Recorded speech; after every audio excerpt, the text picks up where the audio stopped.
자, 파일 열기를 하시면 엣지캠으로 불러드릴 수 있는 옵션들이 굉장히 많이 있습니다.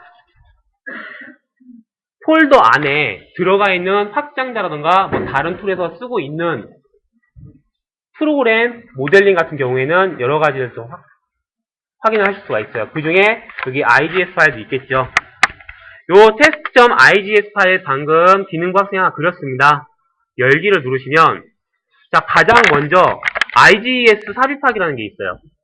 여기서는 중요한 건 항상 모든 요소로 체크를 해야 된다는 거. 뭐 점이든 선이든 기준선이든 불필요한 요소까지도 한 번에 다 가지고 와야 됩니다. 혹시나 모를 미연에 라인이 지워질 수 있기 때문에. 자, 확인을 누르시는 순간 색깔이 잘 안 보이시죠?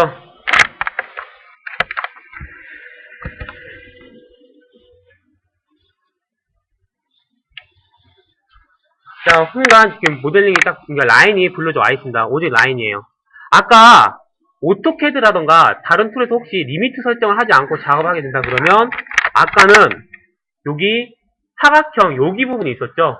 얘를 그 변환이라는 아이콘을 가지고 이렇게 불러왔었는데 이 친구는 처음부터 아예 원점을 여기로 잡고 라인을 그렸습니다. 그래서 굳이 여기서는 원점을 잡을 필요가 없어요. 그러니까 모델링을 처음부터 원점을 잡아 있다라고 하시면 굳이 여기서는 작업하실 게 포인트만 잡고 모재만 설정하시면 되겠죠. 바로바로 넘어가겠습니다.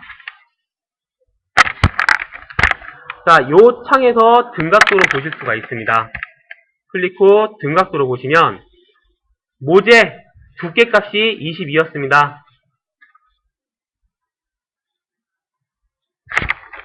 중요한 건 이 자동 모재 설정 항상 체크가 되어 있다는 거. 이거는 2D든 3D든 선반이든 밀링이든 다 포함돼요. 항상 자동 모재 설정은 꼭 체크를 해 주셔야 됩니다. 이 부분에서 Z 최소를 두께값 22mm 그리고 Z 최소는 마이너스라는 거를 꼭 알아주셔야 됩니다. 그리고 최대가 플러스라는 거. 자, 혹시 그런 게 있겠죠? 소재 자체가 70에 70으로 들어와야 되는데 이 70에 70이 아니라 뭐 80에 80이다. 그럼 편집으로 5mm씩이 더 큰 거예요. 근데 프로그램은 이미 70에 70 쌓여있습니다. 그럼 좀 문제가 생기겠죠? 그러면 외곽을 한번 더 돌리는 프로그램을 수작업을 짜져오는가? 아니면 엣지캠에서 어떻게 좀 해주셔야 돼요. 그럴 때는 그냥 간단하게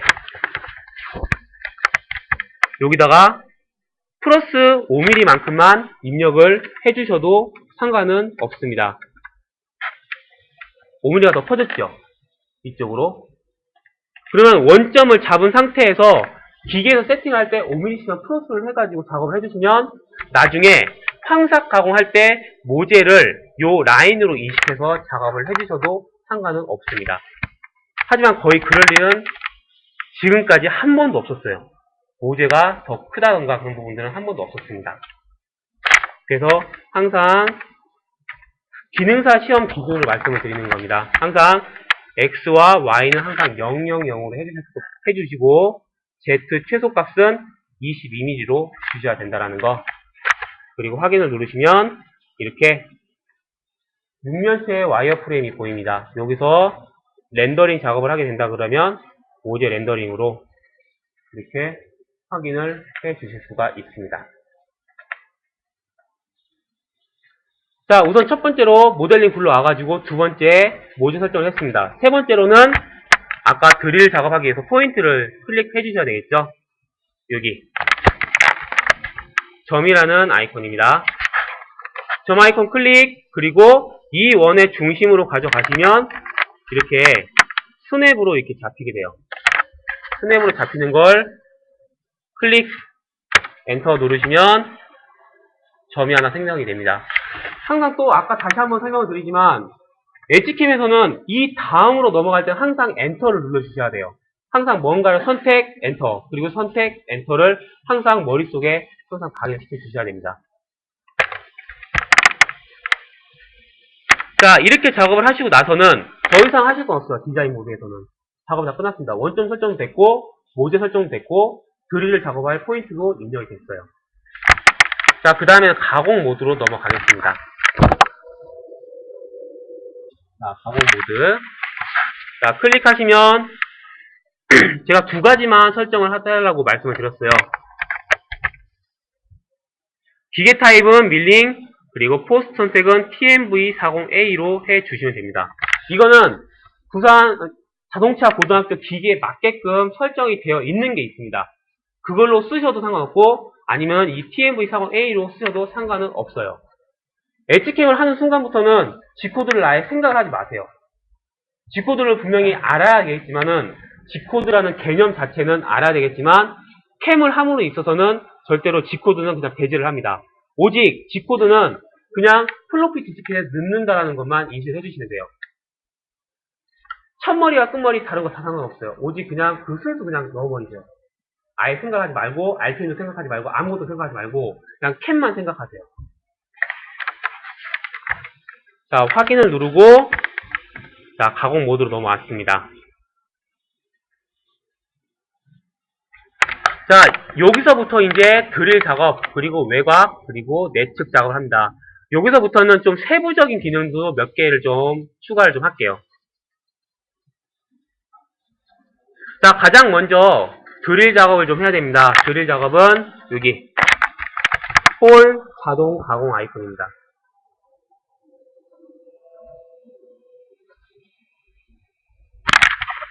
자, 홀 자동 가공 아이콘 클릭하시면 자, 마우스 커서 중요한 거 세 가지 있다 그랬습니다. 화살표, 그리고 박스, 그리고 십자 모양의 박스. 지금은 십자 모양의 박스 커서 모양이죠. 이건 항상 점, 아니면 모서리, 좌표치를 입력해주는가 또는 선택을 해주는 기능이라고 보시면 돼요. 자, 드릴 작업할 곳은 요 중간 포인트입니다. 클릭, 항상 뭔가를 클릭 선택해 주셨으면 엣지캠에는 법칙이 있다 그랬죠. 엔터 또는 마우스 오른쪽 버튼입니다. 그러면 창이 딱 떴어요. 그리고 엣지캠에서는 혹시나 이 작업을 하기 전에 똑같은 작업을 했다 그러면 그 작업에 대한 데이터 값들이 저장이 되어 있습니다. 그래서 조금씩 또 바꾸어도 상관없고 기존에 있던 거 써도 상관은 없겠죠. 자, 안전 높이 10, 접근 높이 5, 가공 시작 높이 0.0입니다. 항상 시작 높이는 0부터 시작한다라고 보시면 돼요. 자, 가공 방법. 자, 깊이는 마이너스 3mm 정도만 주시면 돼요. 접근 속도 100, 회전 속도는 1200, 공구 번호는 1번이겠죠? 그리고 공구 직경은 3파입니다.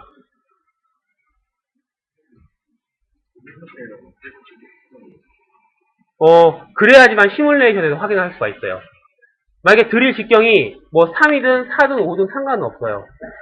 그리고 여기선 5로 작업한 다음에 기계 쪽에다 3로 작업해도 상관없어요. 하지만 실제 시뮬레이션 완벽하게 형상이 나와야지만 기계에서 돌릴 수 있기 때문에 정확한 게 좋겠죠. 자, 카운터 가공에서는 상관없습니다. 안 쓴다고 말씀드렸어요.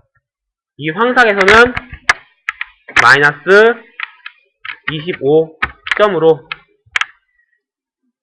공구번호 2번. 그리고 기계를 해본 사람들 중에서는, 머신센터를 해본 사람들 중에서는 절대로 숫자를 입력할 때 항상 점 찍는 거를 잊지를 않아요. 머신센터를 만지게 된다 그러면 항상 깊이 설정이든 컴퓨터든 시스든 항상 점 찍는 버릇을 항상 길러줘야 돼요. 머신센터에 점 안 찍으면 큰일 납니다. 자, 그 다음에 공구 직경은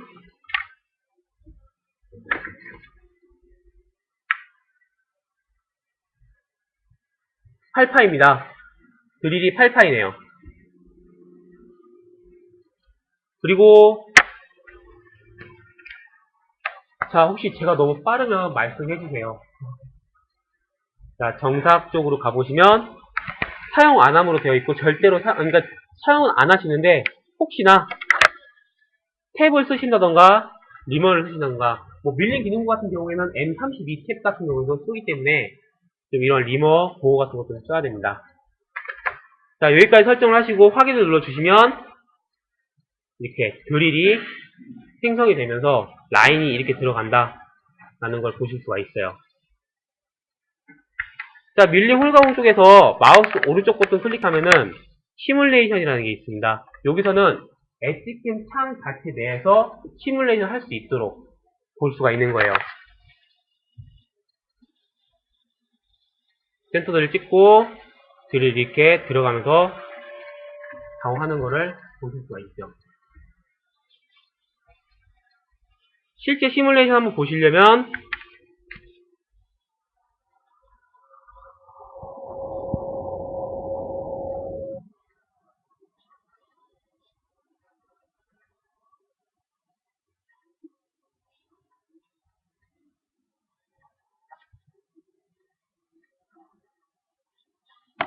드릴을 이렇게 찍는 걸 보실 수가 있습니다.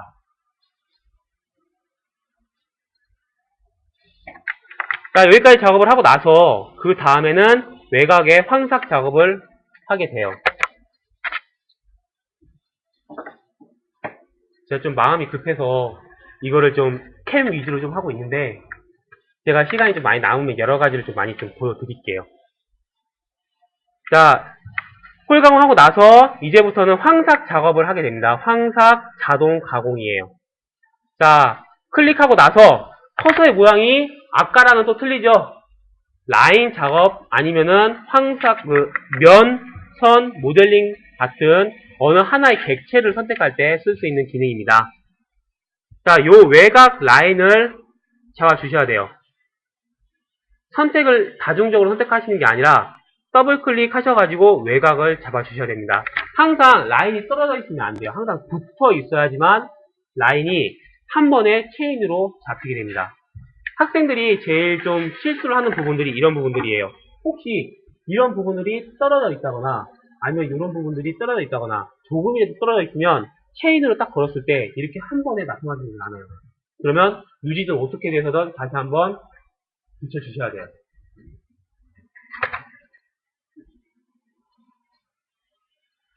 자, 더블 클릭하고 나서 엔터. 자, 이 다음에 뭔가를 선택한 다음에 그 다음에 엔터를 눌렀는데 지금은 선택하지는 않습니다. 여기에 대해서 잠깐 설명을 드릴게요. 지금 가공 영역이라는 거 있는데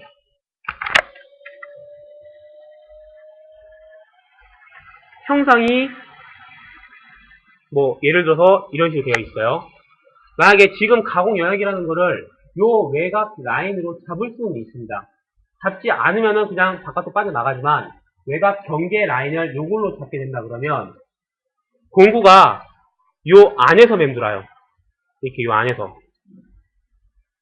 그럼 공구가 빠져나가지 않게 된다 그럴 때 요 부분이 살이 살겠죠. 왜 옛날에 기능사 시험을 볼 때 외곽을 라인만 따라가게 된다면 모서리 쪽만 남게 되지 않습니까? 그런 현상이랑 똑같다라고 보시면 돼요. 그래서 모재라는 걸 선택하게 된다 그러면 공구는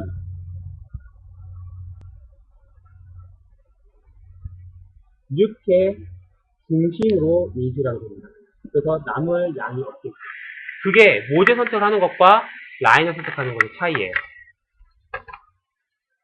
자, 이렇게 선택하고, 그래서 여기서는 가공 영역을 선택하지 않기 때문에 이 다음으로 넘어가기 위해서는 똑같이 엔터를 누르시면 됩니다. 자, 절삭 방법은 항상 하향이에요. 항상. 그리고 공구 직경은 10파이 평행드밀을 쓰기 때문에 8mm씩 80% 여유랑 두지 않고 중요한 건 모재 선택을 꼭 체크를 해 주셔야 된다는 거. 자, 그 다음에 공구 쪽에서 이송 속도 실제 가공을 한번 해봐야 되기 때문에 이송 속도는 100, 접근 속도는 80, 회전 속도는 1000 정도 주겠습니다. 이 부분은 실제 가공하면서 가감속으로 한번 해볼 거예요. 공구도 좀 차이가 있기 때문에. 그리고 공구 번호는 3번, 공구 직경은 10파이로 하겠습니다.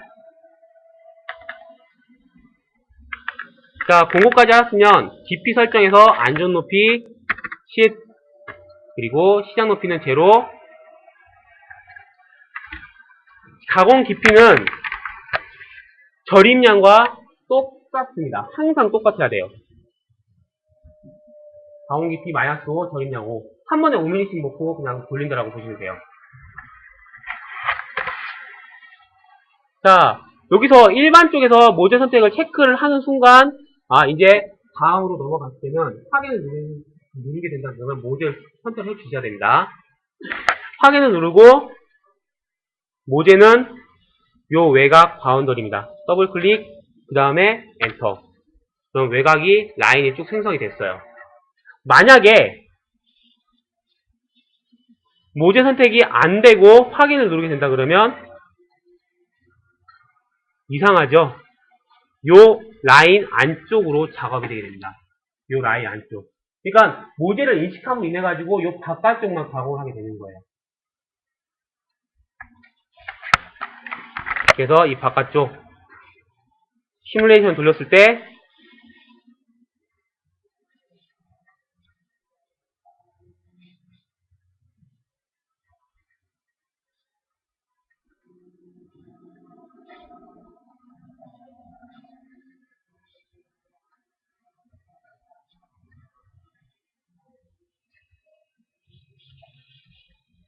공구가 바깥에 이렇게 빠져서 들어올 수 있도록. 진입은 뭐 어디에서 해도 상관없습니다. 외곽이 딱 끝났어요.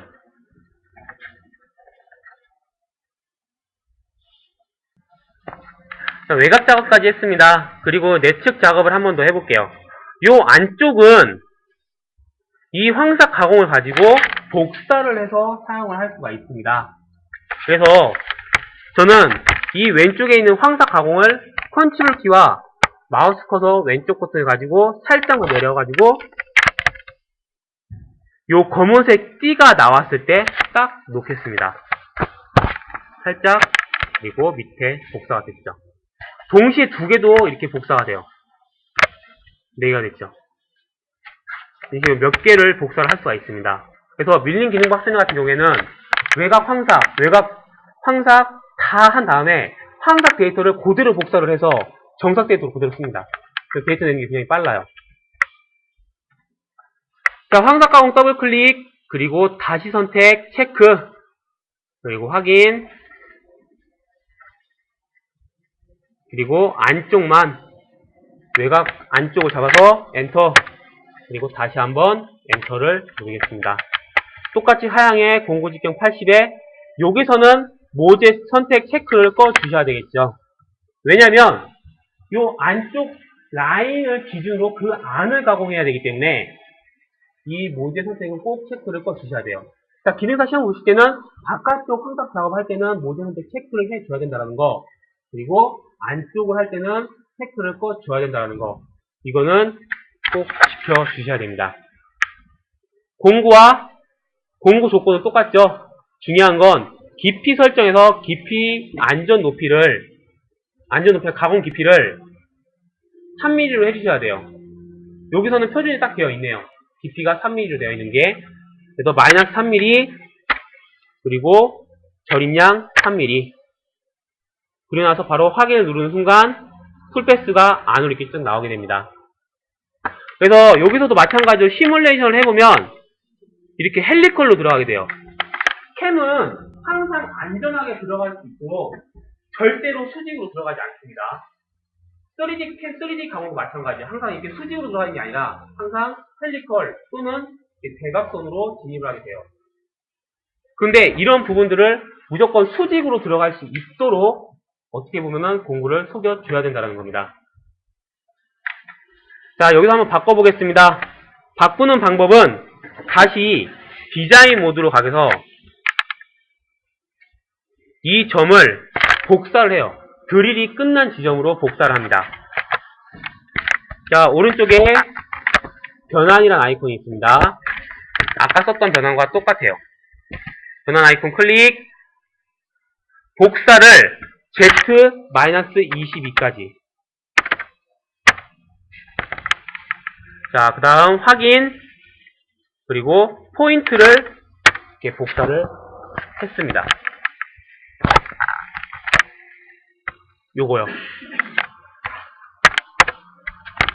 자, 그 다음에 다시 가공 모드로 넘어와서, 자, 황삭 왼쪽에 있는 플러스를 마이너스로 바꾸시면 밑에 이 황삭이 나오게 됩니다. 이때 이 황삭은 자동 가공에 기본적으로 다 탑재가 되어 있어요. 기본적인 최적화 옵션이 탑재되어 있는데 혹시 그게 마음에 안 들어가지고 좀 바꾸고 싶다 라고 하시면 이 황삭 가공에서 바꿔주시면 됩니다. 뭐 깊이 설정이라던가 진입 방법 여러 가지를 좀 바꿔주시면 돼요. 그 중에서는 바꿀 게 없다 싶으시면 다시 선택이라는 거 체크 한번, 그리고 접근 방법에서 자동 진입을 드릴 지점으로 한번, 딱 두 가지만 바꿔주시면 됩니다. 드릴 지점을 바꾸고, 자, 다시 선택이라는 거 체크를 했기 때문에 확인을 누르시면, 자, 다시 뭔가를 선택을 해 주셔야 돼요. 자, 공구가 지금 보여가지고 라인을 선택하기가 좀 어렵습니다. 그럴 때는 여기 공구 표시 설정을 체크를 해주시면, 한번 클릭해주시면 공구가 숨겨져요. 그리고 다시 한번 클릭하면은 와이어 프레임, 다시 한번 클릭해주시면 쉐딩, 이제 이렇게 보이게 되죠. 껐습니다. 자, 다시 가공할 라인은 요 외곽 라인. 자, 선택했기 때문에 엔터. 그리고 혹시 이 라인을 기점으로 외곽을 가공하지 않겠냐? 선택 안 하죠. 안쪽을 가공하기 때문에 그냥 넘어가겠다. 엔터. 그리고 자, 라핑 스타트 포인트로 황삭이 시작할 스타트 포인트가 어디냐, 드릴이 끝난 지점이 어디냐는 거나 거의 똑같습니다. 드릴이 끝난 지점은 여기기 때문에 드릴 런은 내가 설정한 마이너스 3만큼은 수직으로 들어와도 괜찮다 라는 걸로 인식해 주는 겁니다. 바닥 지점으로 포인트 클릭, 그 다음에 엔터를 누르는 순간 공구는 이렇게 수직으로 들어오게 되는 거죠. 그러면 작업은 다 끝났습니다.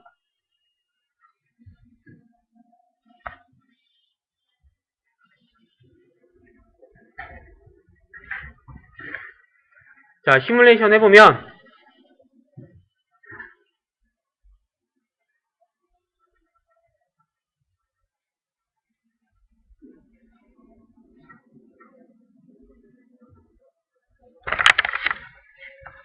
센터들을 찍고 그 다음에 드릴을 뚫고 그 다음에 외곽 작업을 하겠죠.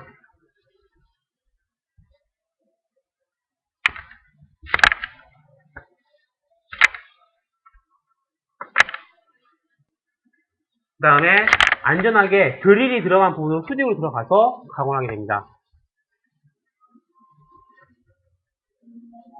자, 여기까지입니다. 자, 여기까지 하면서 혹시 제가 빠뜨린 거는 없는 것 같은데 혹시 궁금하시다거나 질문사항 있으십니까?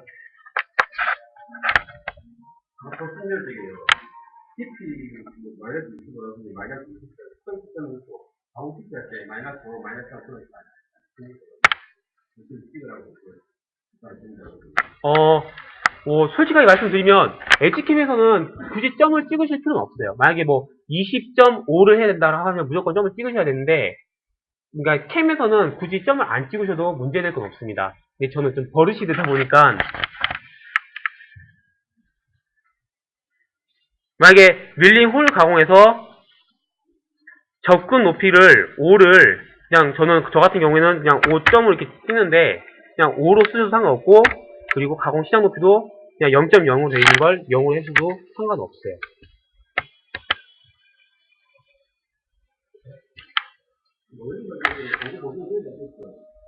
그럼요.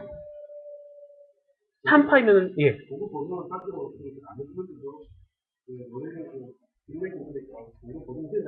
그렇죠.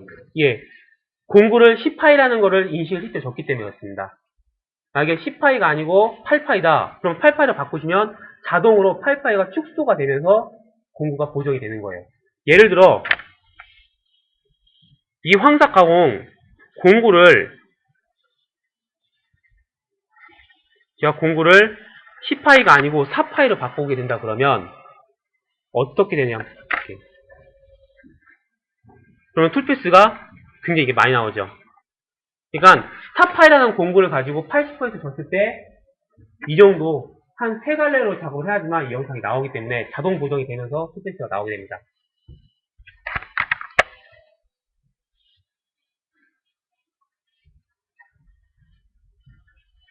그래서 공구는 무조건 그 파이에 맞춰가지고 작업을 해 주셔야 된다는 거.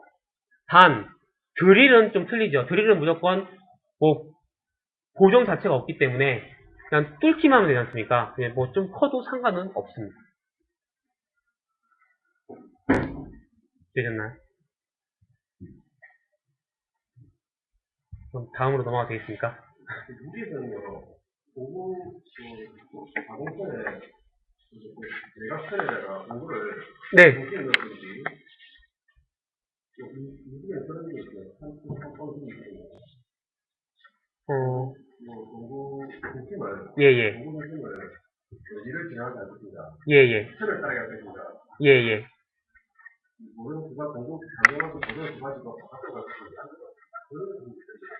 이것은 아까 봐야 된다, 그거만 준비해주면은, 예. 공부가 고정된 상태에서 그 라인을, 그 선을 따라가는 게 아니고, 그렇죠. 선 외곽을 따라가는 거죠. 그렇죠. 고정된 선을 따라가는 거죠. 그렇죠. 이제는 지금, 어떻게 그렇게 되는 겁니까? 아, 무조건 보정이 되어 있는 거요? 네. 아, 그거는 이 자동 가공이라는 거에 기본적으로 설정이 되어 있는 겁니다. 말씀하셨던 것처럼 공구를 가지고 공구 중심으로 갈 건지 공구 외곽으로 갈 건지에 대해서는 이제 정삭에서 옵션 설정에서 좀 바꿔주실 수가 있어요. 근데 그거 자체를 잘 쓰지를 않기 때문에, 그리고 불량률이 워낙 높기 때문에 아예 거의 막아놨습니다. 자동 가공에서는. 근데 여기 보시면 경보정 관련해가지고 아예 사용을 안 할 건지, 공구에 의한 보정을 할 건지, 모델에 의한 보정을 할 건지에 대해서 다 체크를 하실 수는 있어요. 근데 이거 자체를 체크를 안 하게 된다 그러면 항상 선택하는 곳에서 내가 설정한 공구값만큼 빠져서 작업이 되게 됩니다. 예. 대신에 라인을 무조건 따라가고 싶다. 나는 무조건 라인을 따라가고 싶다라고 작업하시면 거기에 관련된 옵션들도 또 있어요. 예. 그리고 혹시 만약에 가공을 다 하고 나서 요 위쪽에다가 뭐 글씨를 새기고 싶다라던가 문자 가공을 하고 싶을 때는 그렇게 슬롯 가공을 해주시면 되겠죠. 그런 차이가 있습니다. 네. 항상 정연입니다. 당연히 탭으로 하신다 그러시면 탭 코드가 자동으로 나오게 되겠죠.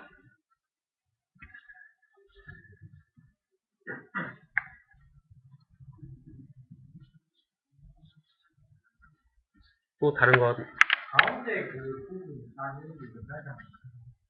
가운데요? 예. 자, 다시 한번 설명을 드리겠습니다. 황삭 자동 가공을 가지고 다시 클릭을 해서 라인 선택해가지고 작업을 할 수가 있지만, 이왕이면은 왼쪽에 있는 옵션들을 복사를 해서 쓰시는 게 제일 편하실 겁니다. 황삭 가공을 컨트롤 키로 살짝만 내리시면은 이렇게 하나가 복사가 되고, 그리고 이 맨 밑에 있는 거를 더블 클릭을 하시면 이게 다시 선택이라는 게 나오는데, 이 다시 선택이라는 옵션은 내가 황삭 가공을 이렇게 두 개를 뭐 이전에 라인을 선택했는데 혹시 이 라인 말고 다시 다른 라인을 선택할 것이냐, 아니면 다른 모델링을 선택할 것이냐 라는 옵션입니다.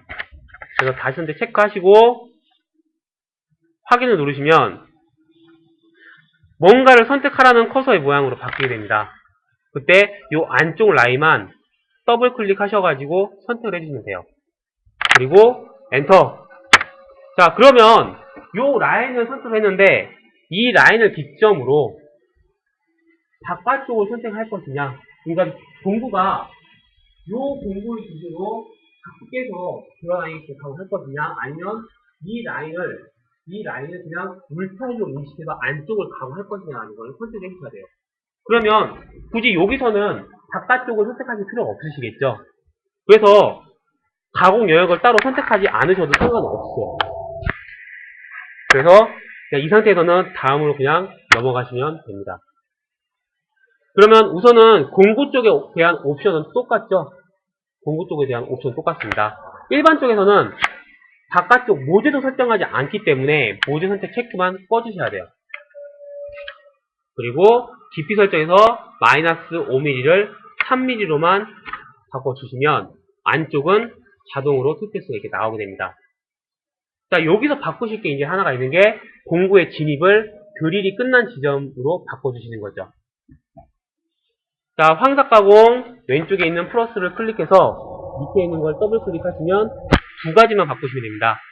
다시 선택 체크, 그리고 접근 방법을 자동 진입해서 드릴 지점으로.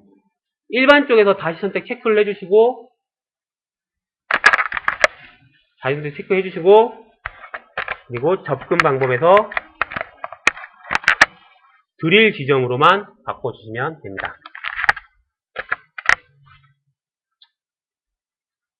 그러면 이 다시 선택이라는 거는 아까 복사를 한 다음에 더블 클릭하니까 조그맣게 다시 선택이라는 창이 나왔었죠. 그거랑 똑같습니다. 이 다시 선택은 뭔가를 또 다시 가공할 때 써야 되는 선택이에요. 기존의 선택은 되어 있지만 다시 처음부터 선택을 해야지만 안쪽이 가공할 수 있도록 좀 바꿔지게 되는 거예요. 그래서 다시 선택 체크를 해주시고 접근 방법을 드릴 지점으로 확인을 누르시면 자, 다시 선택을 요 라인으로 선택하고 엔터. 자, 가공 영역을 다시 한번 선택하는데 선택하지 않습니다. 그래서 다시 한번 엔터. 그 다음에 드릴이 끝난 지점은 최바닥이죠. 점을 복사한 최바닥 지점입니다. 드릴이 마이너스 22m까지 들어갔다라는 거를 인식시켜 주는 거예요. 클릭, 그 다음에 엔터를 누르면 이렇게 공구가 여기 이쪽부터 들어가는 걸로 바뀌게 됩니다. 드립기가 좀 망하면 되죠. 예, 상관없습니다. 22라고 22를 완성을 좀 많이 했다고 생각이 되죠. 그렇죠. 근데 제가 22라고 했지만 지금은 이 형상은 깊이가 마이너스 3mm만 들어갔지 않습니까? 그래서 3mm로 해도 상관없어요. 3mm로 하든 뭐 5mm로 하든 아니면 뭐 30mm로 하든 솔직히 상관없습니다. 왜냐면 드릴 깊이가 이 3mm만큼 그 이상만 들어갔다라는 것만 넣어주시면 되는 거죠. 근데 지금 요 작업이 3mm여가지고 복사를 점을 3mm만큼만 들어갔다라는 거로 복사를 해버리면은 드릴은 끝점이 뾰족하기 때문에 정확하게 완벽하게 뚫리지 않다라고 얘가 인식하게 됩니다. 그래서 얘는 이 3mm가 딱 복사가 3mm가 되어 있다 그러면 똑같이 헬리콜로 들어가게 돼요. 그래서 3mm 이하로 해야 돼요. 뭐 3mm라던가 뭐 3.5mm라던가. 그래서 저는 그냥 안전하게 그냥 알기 쉽게 그냥 22mm 그냥 말씀을 드리고 있습니다. 캠 쪽에 대해서 이제 전혀 모르시는 분들은 그냥 22mm로 하시되 어느 정도 이제 기계라던가 캠 쪽을 아시는 분들은 굳이 이렇게 22mm로 복사하지 않으셔도 상관없어요.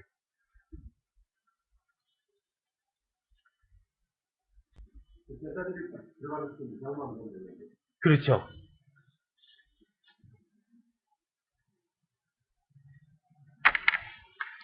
중요한 건 또 있습니다. 실제 스틸을 가공할 때는 이렇게 한 번에 가공을 하게 된다 그럴 때 좀 면이 거칠어요. 그리고 경험으로 봤을 때는 그때 기능사 시험을 봤을 때는 한 번에 가공할 때 공구 날이 남아나지를 않더라고요. 그냥 한 두세 개 가공하고 나서 바꿔야 되고 또 두세 개 가공하고 바꿔야 되는데 그래서 어떻게 했냐면 얘를 한 번 가공하고 나서 또 한 번 가공을 했습니다.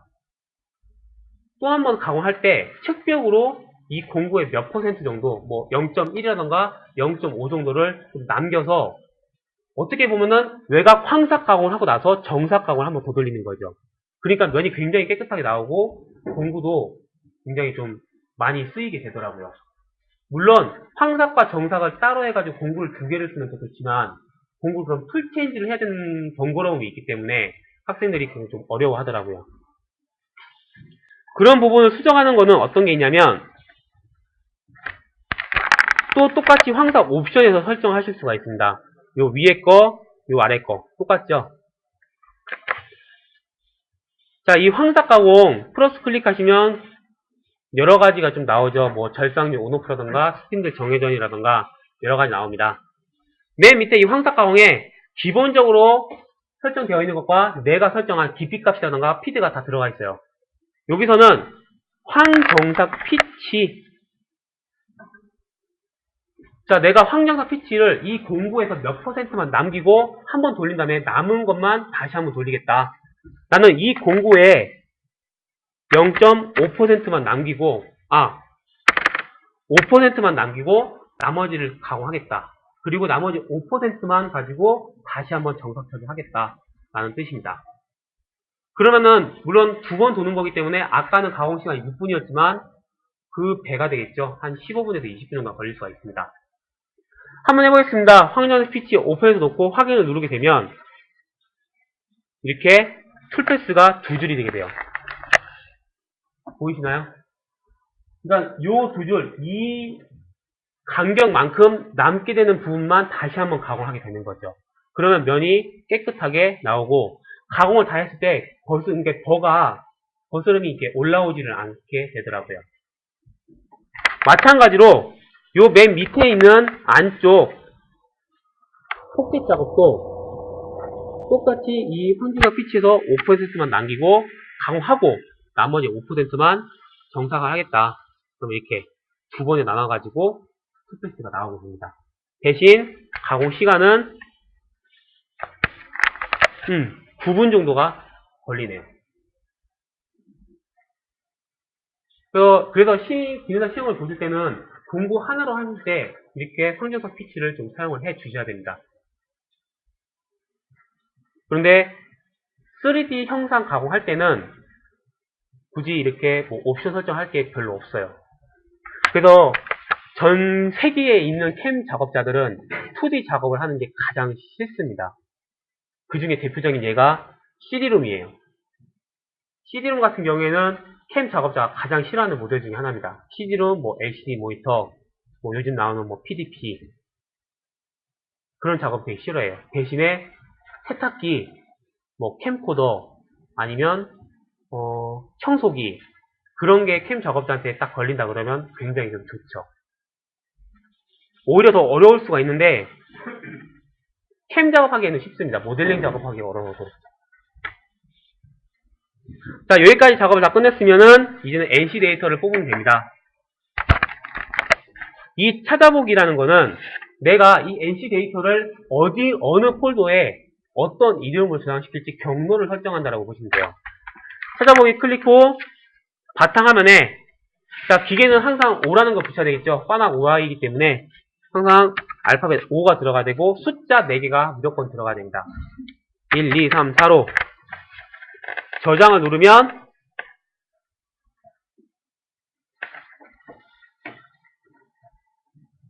공구 이름에서 혹시 드릴만 작업을 할 건지 아니면 외곽 작업을 할 건지 따로따로 뽑고 싶다라고 하시면 이렇게 하나씩만 뽑으셔도 상관없어요. 만약에 제가 이렇게 1번 센터 드릴만 뽑고 싶다 확인 한번 눌러보겠습니다. 그러면 이렇게 센터 드릴 프로그램만 이렇게 나오게 돼요. 그런데 논으로 놓게 된다 그러면 이렇게 넌으로 놓게 된다 그러면 공구가 1번, 2번, 3번이 다 들어가겠죠. 1번, 2번, 그리고 3번. 잘 보이시나요? 혹시 만약에 처음에 G80, G40, G49 혹시 뭐 G17을 쓰고 싶으시다, G50을 쓰고 싶으시다 그러시면 소스에서 바꿔드릴 수가 있습니다. 어떤 대학교를 가니까 머신 센터만 30년을 만지신 분이 계세요. 캠이라는 거 전혀 모르시는데. 그러면 무조건 그분은 항상 G40이 무조건 앞에 와야 돼요. 상관없는데 항상 무조건 G40이 무조건 앞에 와야 되고 그 다음에 G49가 무조건 두 번째 와야 되고 그 다음에 G17이 세 번째 와야 되고 그리고 무조건 G91이 왼쪽에 맨 처음에 와야 되고 그 다음에 G30 원점 복귀가 오른쪽에 와야 돼요. 그런 거 아닌 이상은 그냥 이렇게 쓰셔도 상관은 없으십니다. 이렇게 G코드를 낼 수가 있으세요. 자, 여기까지 했는데 혹시 질문사항 있습니까? 금방 녹화하셨습니까? 그 문자는 이게 진짜 그 상관없어요.